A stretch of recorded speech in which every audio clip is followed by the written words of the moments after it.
तो हम चर्चा कर रहे हैं अब कर्क लगन वाले जातकों के लिए। अगर अब मान लो आपके चार्ट में प्रथम भाव में गुरु और शनि का कंजक्शन बनेगा, तो आपको गुरु और शनि के कंजक्शन से क्या-क्या प्रभाव, कौन-कौन से परिणाम देखने को मिलेंगे।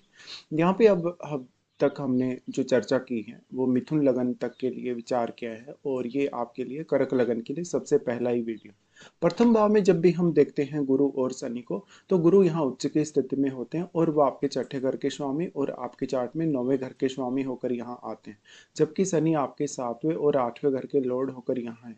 ऐसे केस में देखा जाए तो एक तरफ जहाँ गुरु ज्ञान के कारक हैं, गुरु अध्यात्म के कारक हैं और गुरु उच्च की स्थिति में भी हैं, दूसरी तरफ कर्म कारक शनि जैसा ग्रह इनके साथ आ जाने के कारण एक बहुत ही एक अनूठा योग या आपके जीवन में एक अनूठा ये संतुलन पैदा करती है ये कंजक्शन, जहाँ पर व्यक्ति एक तरफ काफ़ी कर्मठ भी है, दूसरी तरफ वो काफ़ी ज्ञानी भी है और ऐसा व्यक्ति कहीं न कहीं अपने जीवन में अपने खुद की मेहनत के बल पे काफ़ी कुछ हासिल कर सकता है। और यहाँ गुरु एक तरीके से हंस राजयोग का निर्माण भी कर रहे हैं। तो ऐसा जातक खुद की जो प्रतिष्ठा है, मान-सम्मान है, उसको काफ़ी बढ़ाएगा उम्र बढ़ने के साथ-साथ और वो काफ़ी ज़्यादा सक्सेस हासिल करता जाएगा। लेकिन ये हो सकता है कि शुरुआती फेज़ में आपके जीवन में काफ़ी बाधाएँ रही हों, काफ़ी सारे आपके कड़े अनुभव रहे हों, आपकी इवन आपकी मैरिड लाइफ़ को लेके भी कड़े अनुभव रहे हों, आपकी जीवन में प्रोग्रेस को लेके काफ़ी स्थिति अच्छी नहीं रही हो स्टार्टिंग में।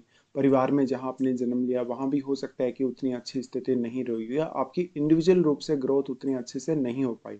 ऐसा कंजक्शन लेकिन आपको एक बेहतरीन संतुलन प्रदान करता है, ज्ञान, बुद्धि या आपकी कर्मठता का।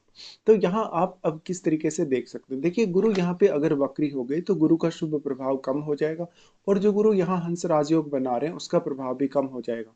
तो फिर हो सकता है आप यहाँ शनि पे ज़्यादा ध्यान देंगे उस केस में। क्योंकि गुरु के वक्री होने के केस में गुरु एक सामान्य ग्रह की तरह ही प्रभाव डालेंगे यहाँ पे और अगर आपका चंद्रमा भी अच्छी स्थिति में नहीं है तो यहाँ पर आपको कोई गुरु होने का विशेष फायदा मिलेगा नहीं। लेकिन शनि के केस में भी कुछ ऐसा है कि शनि अगर आपका बहुत ज़्यादा बली होगा, बहुत ज़्यादा स्ट्रांग होगा, तो उससे भी आपको कोई विशेष बड़ा फायदा नहीं मिलने वाला है। इवन शनि अगर वक्री हो तो काफ़ी अच्छा। शनि आपके चार्ट में क्योंकि सप्तमेश है और अष्टमेश है, इसलिए शनि मान-सम्मान के दृष्टिकोण से बहुत महत्व रखता है। मैरिड लाइफ के दृष्टिकोण से भी काफ़ी महत्व रखता है और अगर आपका कोई भी बिजनेस है, कोई भी आपका पब्लिक डीलिंग जैसा काम है, तो शनि की इम्पोर्टेंस और भी ज़्यादा यहाँ बढ़ जाएगी। गुरु लेकिन आपको अगर देखा जाए तो एक अत्यंत शुभ ग्रह होने के नाते वो छठे और यहाँ नौवें घर से संबंधित आपको काफ़ी कनेक्ट करेगा गुरु। भले ही इन भाव पे इनकी दृष्टि नहीं है गुरु की स्वयं की, हाँ, हालाँकि नौवें घर पे ही दृष्टि है। लेकिन फिर भी इन भावों के प्रति आप अपने जीवन में काफ़ी ज़्यादा पंक्चुअल और सीरियस नज़र आएँगे क्योंकि शनि जैसा जो ग्रह बैठ गया गुरु के साथ, वो आपको काफ़ी ज़्यादा ज़िम्मेदारी देगा, रिस्पॉन्सिबल बनाएगा, लगभग अपने प्रत्येक कार्य के प्रति आपको अच्छी स्थिति देगा। तो कर्मठता के लिए ये कंजक्शन काफ़ी अच्छा है। बट अगर गुरु वक्री ना हो, गुरु अगर बहुत ही स्ट्रांगली प्लेस्ड है, तो फिर गुरु आपके काम को आसान बना देते हैं। कुछ हद तक गुरु आपकी प्रोग्रेस को काफ़ी प्रभावित करते हैं फिर।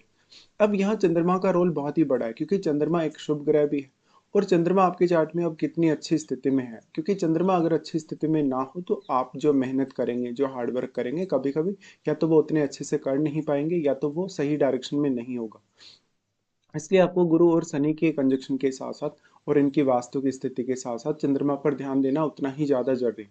इसके साथ-साथ आप ये देखिए कि छठे घर में आपके आपके 7वें, आपके 8वें या 9वें घर में इन 4 भावों में कोई भी प्लैनेट यदि स्थित है, तो उस प्लैनेट का रोल बहुत ज़्यादा बढ़ जाता है क्योंकि इन चारों भावों के स्वामी ये दोनों ही ग्रह हैं और दोनों जब कंजक्शन में आ गए, तो छठे घर में बैठा ग्रह और इन अन्य भावों में बैठे हुए ग्रह आपके लिए बहुत महत्वपूर्ण हो जाते हैं। छठे घर में जो प्लैनेट बैठेगा वो आपके 12th हाउस को ज़रूर प्रभावित करेगा। हो सकता है बाकी वो कुछ अन्य भावों को भी प्रभावित करे। तो एक दूसरे भाव को यहाँ जो प्लैनेट इस तरीके से जो प्रभावित करेंगे, उनका रोल काफ़ी अहम है क्योंकि कोई भी प्लैनेट जो मान लीजिए अगर यहाँ बैठा है और अगर वो दृष्टि डालता है आपके 9th हाउस पे, तो दोनों गुरु के ही घर हैं। ऐसे केस में यहाँ बैठने वाला ग्रह आपके करियर, आपके भाग्य पर, आपकी इवन जो रूटीन लाइफ है, जो आपकी डेली लाइफ है, उस पर बहुत ही ज़्यादा इम्पैक्ट डाल सकता है। यहाँ बैठा हुआ ग्रह आपके स्वास्थ्य को काफ़ी प्रभावित कर सकता है, आपकी खर्चों की स्थिति को प्रभावित कर सकता है, आपकी विदेश यात्रा को प्रभावित कर सकता है, आपके विदेश सेटलमेंट को प्रभावित कर सकता है। इसी तरीके से सप्तम में बैठा यदि कोई ग्रह है आपके चार्ट में, तो वो इन दोनों ग्रहों को डायरेक्टली प्रभावित करेगा सामने से क्योंकि दृष्टि डालेगा और फिर वो आपके चार्ट में जिन-जिन भावों का स्वामी है, उन भावों के लिए भी उसको विचार करें। यहाँ बैठने वाला जो ग्रह होगा वो आपके सेकंड हाउस पे डायरेक्ट दृष्टि डालेगा, तो सेकंड हाउस पे दृष्टि होने से कुछ हद तक वो ग्रह सेकंड हाउस को काफी मजबूत करता हुआ नजर आएगा और अष्टम से भी वो काफी सारी संभावनाएं लाएगा। डिपेंड करता है कि यहाँ बैठा ग्रह किस प्रकार का है और आपके चार्ट में कौन कौन से भाव का वो स्वामी है। इसी तरीके से नाइन्थ हाउस में यदि कोई प्लैनेट बैठा है, नाइन्थ हाउस में बैठने वाला प्लैनेट डायरेक्टली आपके हार्डवर्क, आपकी मेहनत को प्रभावित करेगा, आपका जो नेचुरल टैलेंट है, आपकी जो नेचुरल क्षमता है उसको प्रभावित करेगा। इसके साथ साथ वो ग्रह आपके हार्डवर्क में बड़ा रोल निभाएगा, आपके रिश्तों में भी। तो इन भाव में बैठे हुए प्लैनेट्स बहुत इंपॉर्टेंट हैं। फिर अगर हम विचार करेंगे गुरु और शनि के कंजक्शन को ओवरऑल, तो गुरु और शनि का कंजक्शन ऐसा कंजक्शन है जो लाइफ को आपको बहुत ज़्यादा सात्विक तरीके से बिताने, सात्विक तरीके से जीने के लिए प्रेरित करता है। ऐसे कंजक्शन में आपकी लाइफ में भले स्टेबिलिटी जरूर रहती है शुरुआती फेज में, लेकिन शुरुआती फेज से ही आप अपनी लाइफ में इतने ज़्यादा समझदार, बहुत ज़्यादा विवेकशील और बहुत ही ज़्यादा मेच्योर नजर आ सकते हैं कि फ्यूचर में जो कुछ भी आपको अगर समस्या दिखे लाइफ में, कहीं भी अगर स्ट्रगल दिखे, तो आप उसको अच्छे से मेंटेन कर लें। ऐसा कंजक्शन होने से जातक कड़ा अनुशासन अपनाता है अपनी लाइफ में और वो अपनी पर्सनल लाइफ में काफ़ी ज़्यादा डिसिप्लिन में रह सकता है और संघर्ष करते हुए भी जातक इतना घबराएगा नहीं। ऐसा जातक वास्तव में अपने शरीर को कभी कभी बहुत ज़्यादा एक्टिव नहीं देख पाता। उम्र बढ़ने के साथ साथ शरीर थोड़ा सा कम एक्टिव होता जाता है। तो यहाँ किसी अगर मंगल जैसे ग्रह का प्रभाव हो, सूर्य जैसा ग्रह का प्रभाव हो, तो फिर वो आपकी हेल्थ के लिए थोड़ा अच्छा कहा जा सकता है। गुरु अगर यहाँ पर स्ट्रांगली प्लेस्ड नहीं है, अगर गुरु वक्री हो जाता है, उस केस में हेल्थ को लेके कुछ प्रॉब्लम्स हो सकती हैं आपको। ये कंजक्शन में देखा जाए तो बेसिकली आपको आपके जो शरीर के जहाँ जहाँ भी जोड़ है, जोड़ों में कुछ प्रॉब्लम हो सकती है। आपका हो सकता है कि शरीर ऐसा नजर आए जहाँ पर आपका शरीर बिल्कुल खुला हुआ नहीं है, जकड़ा जकड़ा सा शरीर है आपका, और घुटनों की समस्याएं और हाथों के भी जो जोड़ वगैरह हैं उनकी समस्याएं, बेसिकली ये देखने को मिलता है। इस हिसाब से आपको नियमित रूप से अपने फिजिकल एफर्ट के तौर पे सक्रिय रहना होगा लाइफ में, और आपको ध्यान साधना या योगासन वगैरह ये सब अपनाने से काफ़ी फायदा भी मिलेगा। ऐसा कंजक्शन होने से शुरुआती जब भी आप कोई भी काम स्टार्ट करेंगे, कुछ भी नया करने को सोचेंगे, तो आपकी शुरुआत काफ़ी धीमी रहेगी, लेकिन धीरे धीरे आपका काम प्रगति करेगा और धीमे धीमे प्रगति जो करेगा वो एक रेगुलर प्रगति होगी काम में। तो आपको लगभग जो सफलता मिलेगी लाइफ में, ऑलमोस्ट 28 के बाद ही आप जीवन में ज़्यादा सफल रह पाएंगे। इवन जब आप 36 37 की एज पे जब पहुंचेंगे, उस समय आप अपनी लाइफ में ये फील करेंगे कि वास्तव में कुछ आपने हासिल किया है या लाइफ में जो स्टेबिलिटी है वो आ चुकी है। ऐसा जातक एक अच्छा सलाहकार बन सकता है किसी भी मामले में, जैसे वो लॉ से रिलेटेड सलाह दे सकता है, फाइनेंस से रिलेटेड सलाह दे सकता है, बिजनेस वगैरह से रिलेटेड सलाह दे सकता है। ऐसा व्यक्ति काफ़ी न्यायप्रिय और एक अच्छा शिक्षक हो सकता है, एक अच्छा प्रशासनिक अधिकारी वो बन सकता है। इसके साथ साथ जातक कोई बड़ा व्यापार करने में सफल हो सकता है। ऐसा कंजक्शन होने से बेसिकली क्योंकि सप्तमेश ही आपके लगन में आ गए हैं, इसलिए मैरिज का बहुत बड़ा इम्पैक्ट है और मैरिज में कभी कभी काफ़ी डिले हो सकता है आपके, क्योंकि गुरु और शनि यहाँ से जो दृष्टि डाल रहे हैं सप्तम पर, तो वो सप्तम की ग्रोथ को काफ़ी स्लो कर सकते हैं। इसलिए जब भी आप कोई बिजनेस भी अगर शुरू करेंगे, तो स्टार्टिंग में आपको काफ़ी सारे इश्यूज रह सकते हैं। स्टार्टिंग में हो सकता है कि आपकी जो ग्रोथ रहे बिजनेस में वो काफ़ी स्लो रहे।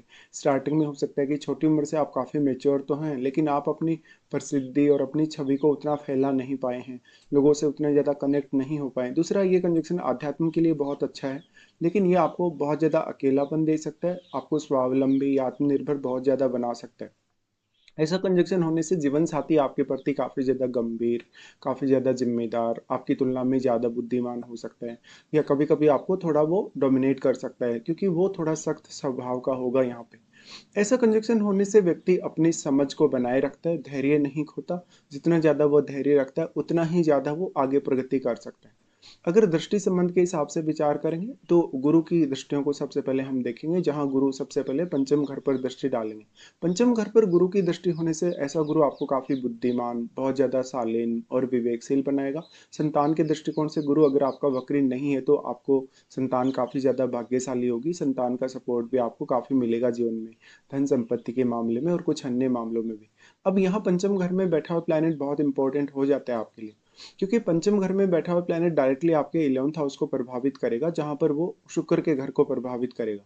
इसलिए वो आर्थिक रूप से बहुत महत्वपूर्ण हो जाएगा। गुरु की यहाँ जो दृष्टि पड़ेगी पंचम पर, तो ये स्कॉर्पियो साइन है, जिस वजह से आपका अकल्ट में इंटरेस्ट हो, ज्योतिष वगैरह में, या जो भी अकल्ट से रिलेटेड शाखाएं उनमें इंटरेस्ट हो, आपकी जो स्टडी वगैरह है, संतान वगैरह का जो पक्ष है, कहीं ना कहीं वो मजबूत होगा। तो ऐसा गुरु आपको काफ़ी गहराई से, बहुत ज़्यादा विस्तृत रूप से सोचने, एक बहुत ज़्यादा ब्रॉडली एक सोचने की जो थिंकिंग है वो आपके माइंड में लाएगा। और छठे घर का स्वामी होने की वजह से छठे घर के लिए अब आप काफ़ी बेहतर प्लानिंग्स कर सकते हो। गुरु का दृष्टि फिर आ जाता है सप्तम पर, जहाँ सप्तमेश क्योंकि गुरु के साथ ही बैठा है, इसलिए कभी कभी यहाँ पार्टनर के साथ काफ़ी नोक झोंक, कभी कभी ऐसा देखने को मिलता है कि एक दूसरे के सामने आप झुक नहीं रहे, आप कहीं ना कहीं एक दूसरे के सामने बहुत ज़्यादा जिद कर रहे हैं। हालांकि इस केस में कभी कभी ये जरूर देखने को मिलता है कि पार्टनर लगभग आप जैसा ही मिलेगा आपको, और आपका अगर चंद्रमा मजबूत हो तो पार्टनर आपको आध्यात्म में काफी आगे लेकर जाएगा। गुरु और शनि का ये कंजक्शन आपके सिक्स सेंस को भी बढ़ाने का कार्य करता है, लेकिन सप्तम भाव में बैठे हुए ग्रह को जरूर ही विचार करिए, क्योंकि सप्तम भाव में बैठा हुआ ग्रह आपकी मैरिज पर बहुत ही स्ट्रांग इम्पैक्ट डालेगा।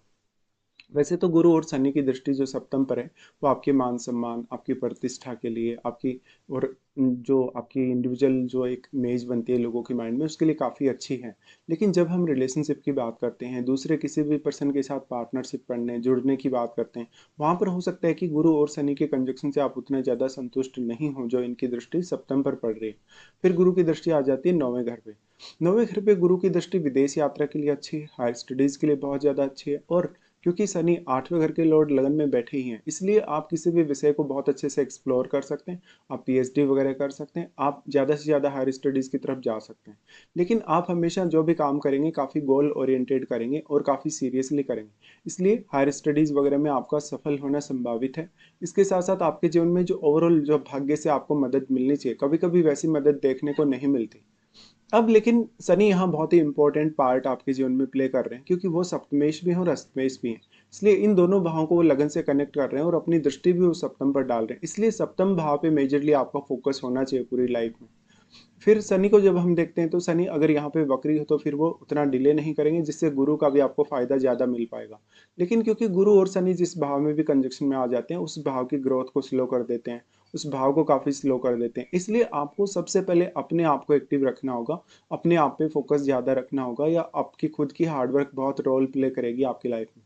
शनि की दृष्टियों के अकॉर्डिंग देखें तो शनि जब तीसरे घर पे दृष्टि डालेंगे, कम्युनिकेशन में आपको हेल्प करेंगे, आपको काफ़ी मैच्योरिटी लाने में, अपने प्रयासों में काफ़ी स्ट्रगल लाने में शनि मेहनत करने में कहीं ना कहीं सपोर्ट करेंगे। लेकिन ये शुरुआती फेज का जो रोल है शनि का, वो बहुत इंपॉर्टेंट रहेगा, क्योंकि शुरुआती फेज में ही लाइफ में आपको शनि बहुत कुछ सिखा देंगे यहाँ पे। तो एक अच्छे हार्डवर्कर व्यक्ति, एक बहुत ही कर्मठ और ईमानदार व्यक्ति आप होंगे काम करने के प्रति।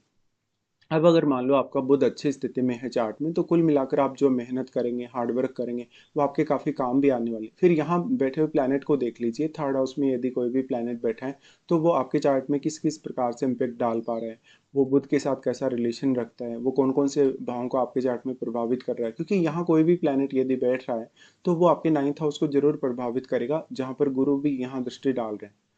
इसलिए शनि का यहाँ दृष्टि आपको एक पर्याप्त हार्डवर्किंग बनाएगा, एक पर्याप्त रूप से हार्डवर्क करने, जीवन में कोई भी प्रकार की चुनौती आ रही है, समस्या आ रही है, उससे प्रेरणा लेने के लिए प्रेरित करेगा। शनि का दृष्टि फिर गुरु के साथ सप्तम पर आ जाने की वजह से रिश्ता निभाने के प्रति आप काफ़ी सीरियस रहेंगे। आप जितने ज़्यादा लाइफ में प्रैक्टिकल रहें, जितने व्यवहारिक रहें, आपके लिए उतना अच्छा। शनि और गुरु की ये दृष्टि आपके मान सम्मान को, आपकी प्रतिष्ठा को बढ़ाएगी, आपको लोगों के प्रति काफ़ी सपोर्टिव और समर्पित बनाएगी। इस तरीके से कुछ हद तक गुरु और शनि के जो कंजक्शन है वो लीडरशिप की अच्छी क्वालिटीज़ भी लाता है। फिर यहाँ शनि का जो दृष्टि है वो 10th हाउस पे आ जाता है, लेकिन शनि देखिए क्योंकि अब वो कर्क राशि के शनि हैं। कर्क राशि के शनि है, अगर चंद्रमा अच्छा नहीं है तो वो आपके कैरियर के लिए मेहनत बढ़ा देंगे, क्योंकि यहाँ उनका नीच का घर है, ये वाला 10वां घर आपका, और शनि की यहाँ दृष्टि है। तो गुरु भी फिर आपका वक्री नहीं होना चाहिए, चंद्रमा भी अच्छी स्थिति में हो, तभी कुछ हद तक आपको यहाँ शनि का फायदा मिल पाएगा। लेकिन बहुत मेहनत करने के बाद, बहुत ज़्यादा स्ट्रगल करने के बाद ही ये सब पॉसिबल है। उसके बाद यहाँ बैठे हुए प्लैनेट का अब रोल काफ़ी ज़्यादा है, क्योंकि शनि जो जो दृष्टि डाल रहे हैं वो अपने नीच के घर पे डाल रहे हैं, लेकिन यहाँ कोई भी प्लैनेट यदि बैठा है तो उसका रोल बहुत ही इंपॉर्टेंट है। इसके साथ साथ फिर महादशा आपके लिए बहुत महत्वपूर्ण हो जाएगी। अगर आपको गुरु और शनि में से किसी की भी महादशा है तो महादशा आपके जीवन में एक बहुत बड़ा रोल प्ले करेगी, क्योंकि वैसे अगर दोनों की महादशा को मिलाकर देखा जाए, अगर सम्मिलित रूप से, तो दोनों ही ग्रह अपनी महादशा के दौरान आपके जीवन में बहुत बड़ा रोल प्ले करते हैं, क्योंकि आपके जीवन का काफ़ी बड़ा एक एक समय वो कवर करते हैं। ऐसे में किसी का जन्म मान लो शनि की दशा में हुआ है, तो हो सकता है कि वो व्यक्ति गुरु की महादशा की स्थिति ना देखे अपनी लाइफ में। लेकिन निश्चित तौर पे गुरु और शनि की महादशा आपके लिए काफ़ी महत्वपूर्ण होने वाली है। आपके रिश्तों के लिए भी, आपकी ओवरऑल हेल्थ के लिए, आपके ओवरऑल ग्रोथ के लिए, सभी चीज़ों के लिए। तो गुरु और शनि पर इस प्रकार से आपका विशेष फ़ोकस होना चाहिए जब भी आपके लगन में ऐसा कंजंक्शन बन रहा है। फिर उसमें आपकी एज भी काफ़ी मैटर करेगी कि जो महादशा आपको है वो कौन से फेज़ में है। लेकिन लगन में दोनों प्लैनेट्स के आ जाने के कारण जो लाइफ पर आपके इम्पैक्ट पड़ेगा दोनों ग्रहों का, वो ओवरऑल किसी भी महादशा में आपको नजर आ सकता है।